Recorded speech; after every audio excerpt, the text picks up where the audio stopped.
To the online classes of science. This is your name, Miss. I hope all are good. Was animal fibers. We have already completed about the process of wool, how the wool is obtained, and today now we'll learn about the story of silk. So whenever we say silk, immediately what will come into our minds? Immediately it will come as the silk saris, isn't it? The silk saris. We'll see the silk saris, isn't it? Immediately the one thing which comes into our mind is silk saris. So most of us like silk, right? Isn't it? It looks royal also. It looks very hi-fi kind of thing, isn't it? The cloth is very soft and shiny, and I do love silk. I hope all will like it, right? So everything strikes into our mind is silk. So another fabric which is in our day-to-day life which we use is commonly is silk, isn't it? So in silk also we have again different varieties of silk, isn't saris, isn't it? We have like Banarsi saris, we have Pochampalli saris, we have Kanchipuram saris, we have Dharmavaram saris, Narayanpet saris, Kota saris, etc. So many varieties of saris we have with different variety of prices. We have different variety of prices, and we have more different variety of qualities, isn't it? Different quality of saris are having different varieties of prices also. So why do you think the prices, when we say silk, then it must be one thing, right? So why do you think when we are saying silk, why we are getting a different prices and why we are having different quality? Okay, that is because we are obtaining different types of silk from different silkworms or silk moth. Okay, so now we will learn what variety of silk is obtained, and how the silk is obtained, and how the uh, process of silk obtain is going on. Okay, what is the process of to obtain the silk? We'll learn about the processing of silk. It's very similar to the uh, processing. It's like we have already learned about the processing of wool, right? So in that way only we are going to learn about step by step the processing of silk. Okay, silk is usually obtained from a silk moth. Silk is obtained from usually silk moth. It is obtained from silk moth. Okay, it is even said silkworm. Why it is said silkworm? Because the stage where the silk is going to obtain, actually the silk is going to produce, is seen in the form of worm, that is caterpillar. You can see that the silk is obtained in the stage of caterpillar. Like how, see, we have a butterfly, how it is being naturally there is a process there where the butterfly first it is coming in the form of caterpillar, then it is getting converted into a butterfly. Similarly here you can see that the caterpillar, there first there is a formation of caterpillar, then there is a process where the caterpillar is converting itself into, transforms into a silk moth. Okay, an adult silk moth is seen. Then in this caterpillar stage, they are as normal, they are very creepy and they crawls like other worms. But at this stage, as I said already, that we are going to have a production of silk, isn't it? So isn't it very shocking, right? Okay, before that we will learn about the male and female caterpillar. We will sorry, not male and female caterpillar, it's male and female silkworm. Okay, we will learn about male and female silkworm. So what is the difference that we can see? Silk moth, male silk moth, you can see that if we go through the appearance, you can see that male silk moth is a little bit smaller when compared to the female silk moth. It is a little bit bigger in size. Okay, it is bigger in size. You can see that the male silk moth is smaller in size, whereas female silk moth is bigger in size. And you can say that male silk moth is very active. It is very active, whereas female is less active. It is not inactive, but it is less active when compared to the female silk moth. And you can say that it is smaller when compared to the female silk moth. And you can see that the abdomen which is here of male is smaller when compared to the abdomen of female. When compared to the abdomen of female, this is a little bit larger. Now if you say why it is larger, it is larger because it has a number of, it stores a lot of eggs in it, isn't it? It stores a lot of eggs in it. So it as it accommodates a number of eggs in it, and these eggs are only in future going to get converted into caterpillar, and this caterpillar is going to produce the silk, and this silk is and after that this caterpillar is going to transform into an adult silk moth. Okay, so till here we have learned about the uh, the common introduction about the silk moth. Okay, now we will go with the actual process where the silk is obtained. Okay, we are going to learn about the processing of silk, how the silk is processed. See, if you see the life cycle of silkworm, you can see that the silk, adult silk, what it is going to do, the adult silk is going to give the eggs. Yes, I have said you all that it will have the eggs in their abdomen, and it is going to give, as all natural, like all natural animals and birds and all give the eggs. Similarly, the silkworm is also worm is also moth is also going to give the eggs. Okay, what this silk moth is going to do? Silk moth is going to give the eggs. Similarly, here it will going to give the eggs. Now, these eggs are mostly laid on the leaves. Okay, they use the leaves. Mostly the leaves are which are used are mulberry leaves. Okay, mulberry leaves, these caterpillars will feed on the mulberry leaves. Okay, and the silk obtained from these caterpillars is also called as mulberry silk. Okay, so what is going to happen, this say eggs, they are going to slowly develop into lava. Okay, they are going to develop into larvae. Then what is happening, simply this lava is going to slowly develop into a worm like insect that is called as caterpillar. This is called as caterpillar.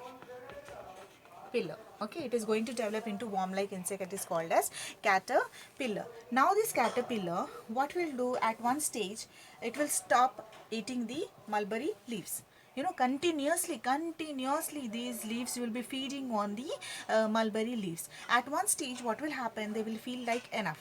Okay, and what this caterpillar will do, it will stop the feeding on, it will stop feeding on the leaves, and it will start secreting saliva, like like how we secrete saliva. They start secreting a sticky substance which is of protein. Okay, which is full of protein. This starts secreting the protein, and protein like fiber, like see, like how the spiders form a web like net like structures around them. This caterpillar also will start releasing secreting the protein around it, and will form a net like thing around it. Okay, it will form a net like thing, and this net like thing, what will happen, when it interacts with the atmosphere, that is air, it will at times at it becomes very strong, it becomes very hard. Okay, it will become very hard. What it is releasing, it is releasing protein, and this will become very hard at times. With the time, it becomes very hard, and becomes a very strong structure, that is called as cocoon. Okay, this is called as cocoon. Now this cocoon, inside this cocoon, you can see that now this structure is called as pupa. Okay, you can see that this structure is pupa. Now this harden over a time, the protein will get hardened over a time, and becomes a very sticky, like hard like structure, and this is later called as nothing but, this later becomes as silk fiber. Okay, this becomes a silk fiber. Now inside this cocoon, you can see that a structure is getting developed. This is nothing but pupa. Okay, pupa is getting developed inside this caterpillar is there na. This caterpillar, it will just form a safety structure around it. A safety structure is developed around it, and inside it, this caterpillar now gets transformed into pupa. Now this pupa slowly becomes like this imago. Okay, this pupa slowly becomes like imago, and when it's developed into a silk moth, it will get released from this cocoon. Okay, it will get released from this cocoon. Now the protein which is this cocoon is there now, which is nothing but made up of protein. Now this protein is made up of two this fiber is made up of two proteins, which is nothing but sericin and fibrin. Okay, sericin and fibrin. So these proteins are very strong. Okay, now if you see what is happening, these cocoons are just simply, they are boiled, they are when there's when this cycle, when this whole life cycle is in the cocoon stage, what the people will do, they will boil the cocoon and they will remove the and they will kill the pupa, whatever pupa is present, insect is present in this, they will kill it, and they will kill it, and they will take only this cocoon, and this cocoon can be stored for a long time. Okay, this cocoon can be stored for a long time. This process is called as stiffing. What it is called? It is called as stiffling. It is called as stiffling. This process is called as stiffling. The process of killing the larva inside the cocoon by steaming, by boiling for 10 to 15 minutes, and this is called as stiffling. Now, why do you think they will boil this cocoon and kill the larva inside the cocoon, and they will obtain this? Because what is happening, see, when this silk moth is growing up into an adult, this pupa is growing up into an adult, what is happening, it is just biting the bite that is eating away or tearing up this running fibers, like they are long fibers na, they are very long fibers, chain like things, it is cutting up and it is coming out.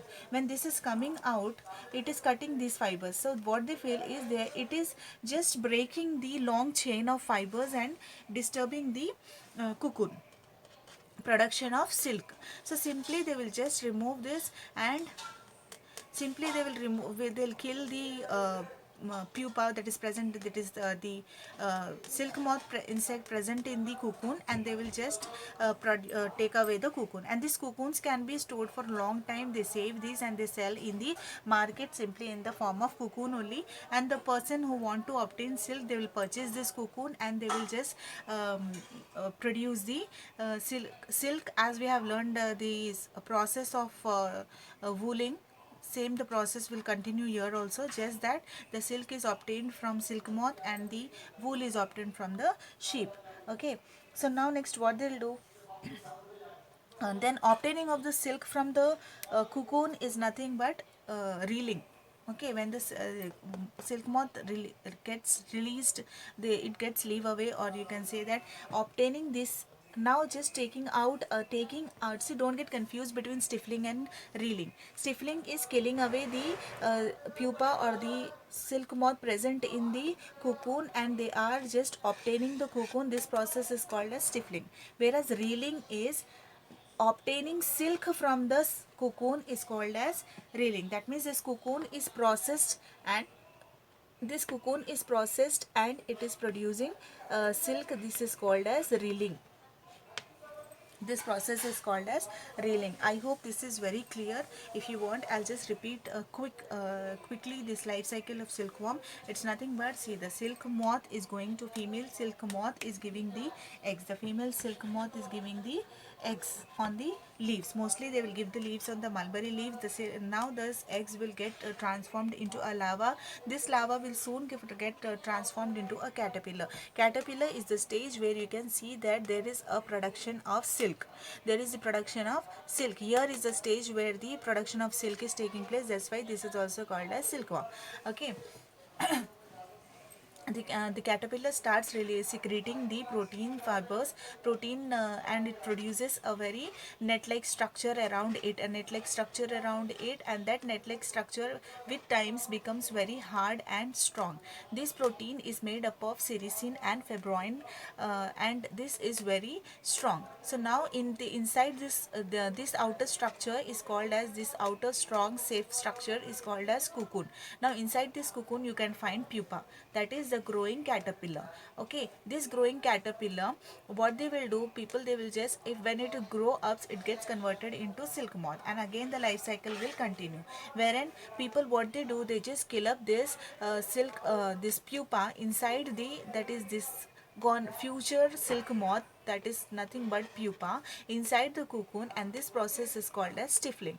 Now if after this, what they'll do, this cocoon is sold in the market like this only, and this the persons who are having a big machineries, they will just purchase it, who want the production of silk, they will just purchase it, and they will convert this cocoon into silk fabric. Okay, silk fabric which can be easily worn, isn't it, stitched or worn. So the process is same like the production, that process of wooling. Okay, process of wool. But here the process from where the cocoon is converted into silk is called as reeling. So I hope the class is very clear, and just go twice or thrice to the video and just try to understand. With this we complete our mm, with this we complete our animal fibers third lesson. And there is a difference between the silk and cotton. Okay, just don't think that silk is also obtained from the natural, that is animal, and that is a worm, right? But cotton is obtained from plant, isn't it? But silk is containing of proteins. It is containing of what? It is containing of protein. And cotton fibers, what we are obtaining from plant, it consists of cellulose, carbohydrates. What does it consist of? It consists of cellulose,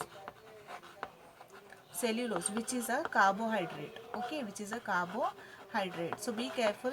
The silk which we are obtaining is a product of protein. It is consisting protein in it, and the cellulose, the cotton what we are obtaining, is consisting of cellulose, which is a carbohydrate. Okay, wool, again we can say that wool is a poor conductor of heat. Air trapped in between the woolen fibers, and our body prevents the flow of heat in our body to our surroundings, so we feel hot and are protected from cold. Gives isn't it? So it gives us very warm like feeling. And silk, see, famous silk saris which we can say in our Telangana region, you can find the Dharmavaram and Pochampalli silk. Okay, Dharmavaram and Pochampalli silk are very famous in our state. And this